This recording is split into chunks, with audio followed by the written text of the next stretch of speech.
Hello everyone, and welcome back to my channel. My name is Dr. Stephen Roth, and I'm a board-certified oral and maxillofacial pathologist. As I've covered on this channel before, I love a good documentary. Netflix recently released a new documentary called Open Wide, and the dental community is absolutely shook. I figured I would discuss my thoughts on this documentary as a dental professional. But first, we have to get into that disclaimer, which is that all opinions expressed in this video are mine and mine alone, and do not represent any organization that may employ me or that I may belong to, and that this video is for educational purposes only and should not serve as medical advice. Should you have any questions or concerns about your oral or systemic health, please see your nearest oral or systemic healthcare provider. As an additional disclaimer, I am not an orthodontist, nor do I practice orthodontics. I've only completed one Invisalign case, and that was on my mom in dental school. I have taken orthodontic classes, but that was almost a decade ago when I was in dental school. One of my pet peeves, admittedly, is when so-called dental influencers discuss oral pathology topics and present wrong or inaccurate information. All this to say, take what I say as a grain of salt. This is not my area of expertise, and if you have questions about orthodontics, I totally advise discussing them with a board-certified orthodontist, of which I'm not. Open Wide covers the controversial practice of mewing, named after the father-son duo John Mew, who created this treatment philosophy, and son Dr. Mike Mew, who popularized and continues to spread these ideals. Mewing, or the pseudoscientific name they've given their practice, orthotropics, basically argues that facial structure is determined by posture and be corrected for a more aesthetic and healthy form through forcing posture in a certain quote-unquote optimal position.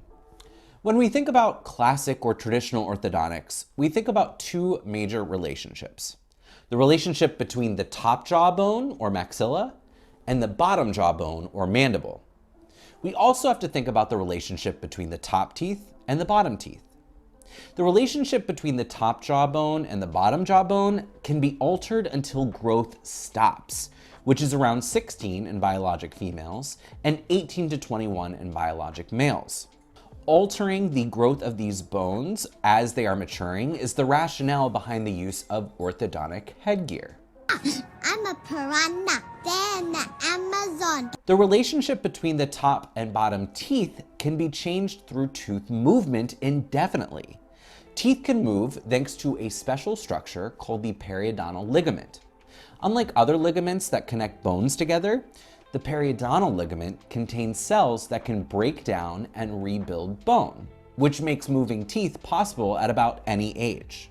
Because of these relationships, we have to discuss mewing in the context of adults whose jawbones have stopped growing, and children whose jawbones can be altered until growth has stopped.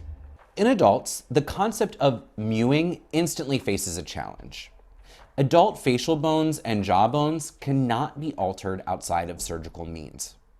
TikTok argues that putting your tongue to the roof of your mouth can give you a more well-defined and aesthetically pleasing jawline, and this may be true, but it only temporarily moves the soft tissues, not the hard tissues. Once relaxed, everything sets back into place. The only way to really change the way your face looks without surgery is by altering your facial muscles. There are 5 muscles that help in chewing. These are called the muscles of mastication. One of which, the masseter muscle, is the strongest muscle in our body.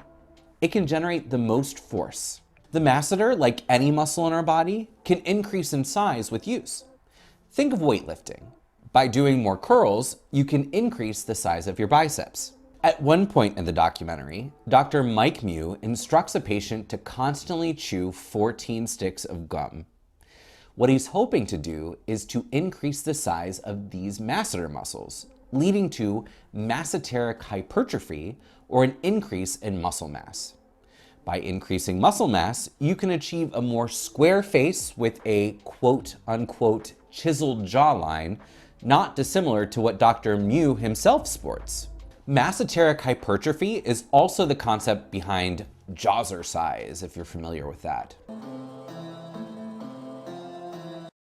Sounds good, right? The only problem here is that our jaws have a joint on either side called the temporomandibular joint. These joints are very sensitive and can easily be overworked.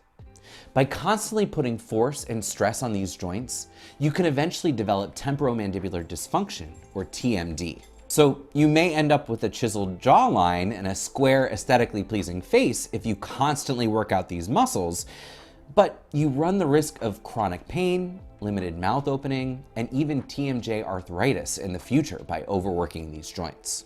So that's the adult side. Let's talk about orthotropics in kids. First, I have to admit that the documentary is pretty well done.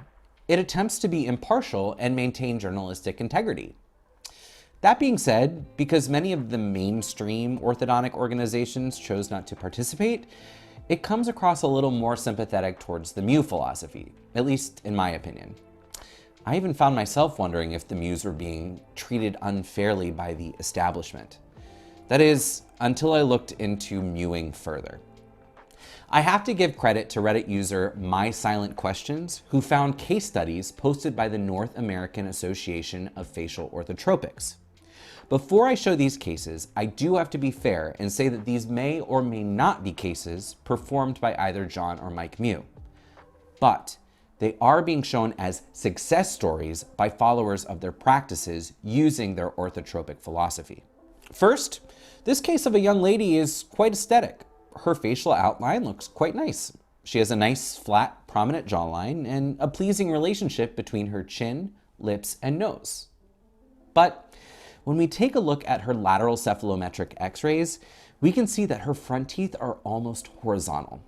This is incredibly dangerous. First, there is no way that there is sufficient bone support for these teeth.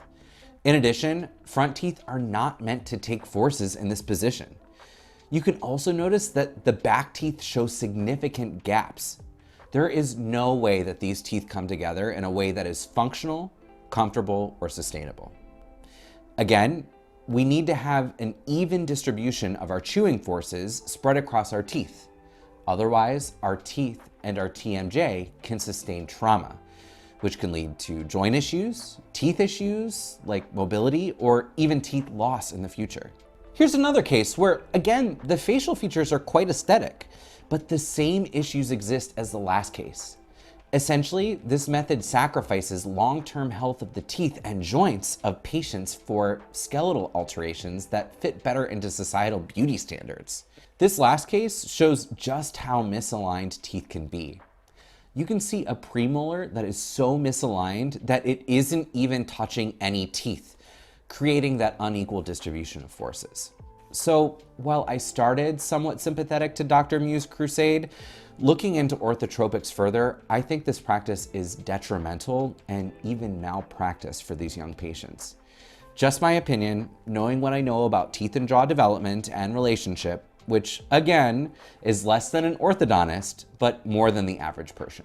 So those are my opinions. Have you seen this documentary? What do you think of these methods? Let me know in the comments below, and while you're at it, please subscribe if you haven't already. Thanks again for watching, and be well.